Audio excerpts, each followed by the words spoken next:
प्यार में किया गया अपराध सुप्रीम कोर्ट ने किया माफ। तो बेसिकली देखिए ऐसा ही हुआ है एक लेटेस्ट लैंडमार्क डिसीजन में, जहां पे हाल ही में सुप्रीम कोर्ट ने एक पर्टिकुलर अक्यूज्ड जो एक पोक्सो केस में लाइबल था उसको जो है यहाँ पे उसका पनिशमेंट माफ करके जो है उसको उसकी विक्टिम के साथ रहने का मौका दिया है। तो ऐसा क्यों किया है पूरा डिटेल में मैटर समझेंगे।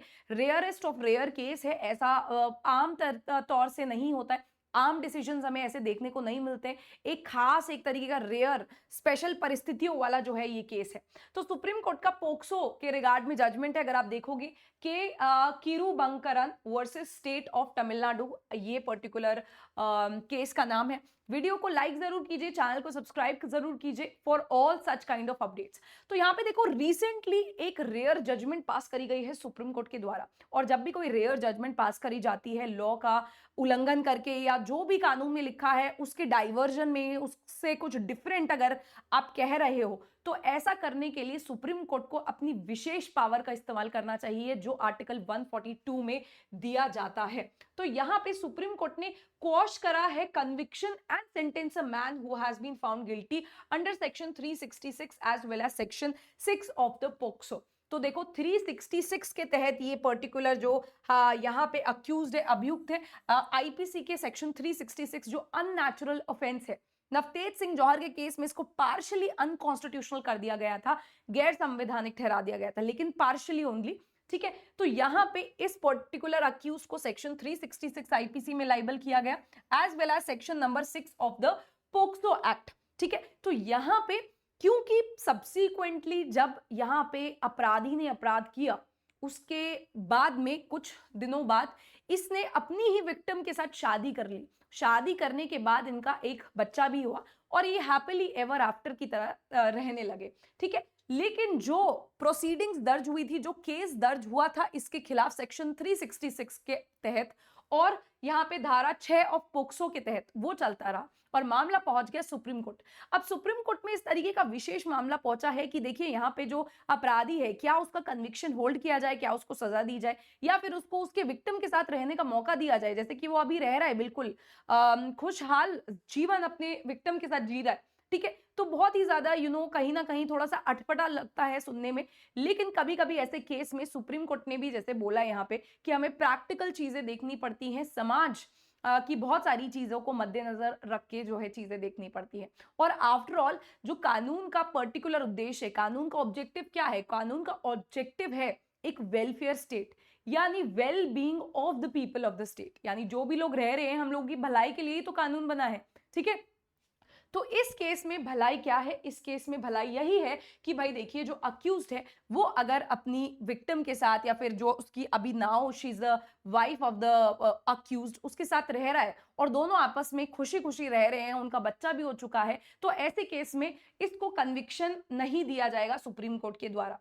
ठीक है, तो यहां पे आप देख सकते हो particularly the bench comprising justice Dipankar Datta and justice Augustine George mash.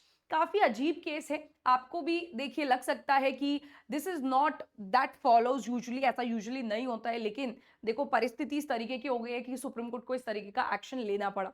आप लोग कमेंट सेक्शन में जरूर बताइए कि आपको क्या लगता है कि अगर इस तरीके पोक्सो के मामले होते हैं या फिर फॉर एग्जाम्पल रेप विक्टिम भी ऐसे केसेस में इन्वॉल्व है जहां पे सब्सिक्वेंटली समाज के दबाव में या फैमिली के दबाव में कहीं ना कहीं विक्टिम की शादी कराई दी जाती है उसके अपराधी के साथ, तो क्या ये जस्टिफाइड है कहीं ना कहीं या फिर ऐसा नहीं होना चाहिए। ठीक है, क्योंकि कहीं ना कहीं इट इज समवेयर ये एक अक्यूज्ड को ही प्रेरित कर रहा है, आगे अपराधियों को ये एक कहीं ना कहीं मैसेज पहुंचा सकता है कि अगर आप किसी बच्चे के साथ, एक किसी महिला के साथ, किसी यहाँ पे माइनर गर्ल के साथ इस तरीके से अपराध कर दोगे, रेप कर रहे हो आप, उसके साथ ऐसे सेक्सुअल ऑफेंसेस कर रहे हैं, तो आपकी उससे शादी कराई जाएगी, तो आपके संबंध वैध हो जाएंगे और ना ही आपको सजा मिलेगी किसी कोर्ट में। ठीक है, तो ये थोड़ा सा कंट्रोवर्शियल है यहाँ पे। यहाँ पे देखिए दोनों जजेस का यहाँ पे बेंच है, आप नाम देख सकते हो। Observe that while appellant had been convicted of a heinous offence, भले ही कॉन्विक्शन जो है वो एक सीरियस अपराध का किया गया है इस मामले में, द पिक्यूलियर फैक्ट्स, क्योंकि इस पर्टिकुलर केस के जो तथ्य हैं वो थोड़े विशेष हैं, इसीलिए called for a balanced approach combining practicality and empathy, especially since the victim, now his wife, has expressed her wish to live peacefully with his along with the infant child. So basically यहाँ पे जब भी मामला चल रहा था supreme court में, एक एफिडेविट प्रस्तुत किया गया था अक्यूज की बीवी के द्वारा कि देखिए ये मेरा पति बन चुका है, भले ही पहले मेरा विक्टिम था but now he is my husband and I am living happily with him. ये मैं इस पे फाइनेंशियली भी डिपेंडेंट हूँ और मैं नहीं चाहती हूँ कि ये जेल में जाए क्योंकि हार्डशिप्स मुझे ही होंगी फिर इन फ्यूचर। तो यही एफिडेविट पे ही कहीं ना कहीं सुप्रीम कोर्ट ने एक्शन लिया है। The wife victim filed an affidavit expressing, और इसके अलावा देखो Tamil Nadu state legal services authority ने भी एक पर्टिकुलर अपना जो है यहाँ पे सुप्रीम कोर्ट में कंफर्मेशन दिखाया है, जताया है कि यहाँ पे जो दोनों कपल, ये दोनों मियाँ बीवी हैं, कपल है, वो बिल्कुल हैप्पीली रह रहा है। सुप्रीम कोर्ट ने बोला है इस पर्टिकुलर अक्यूज को देख के, देखो फ्यूचर में भी आप कभी भी अपने बच्चे को, ना ही अपनी बीवी को किसी भी तरीके से छोड़ेंगे या फिर कहीं ना कहीं एक डेस्टिट्यूट सिचुएशन पे नहीं छोड़ सकते हैं आप, आपको पूरे जीवन भर इसका साथ निभाना पड़ेगा। तो अक्यूज भी उस चीज में सहमत है और क्योंकि भाई उसको सजा जेल जाने से तो बेहतर ही है ना। कोटिंग जस्टिस बेंजामिन कार्डोजो, काफी अच्छी बात कोट करी गई है इस बेंच के द्वारा जस्टिस कार्डोजो की।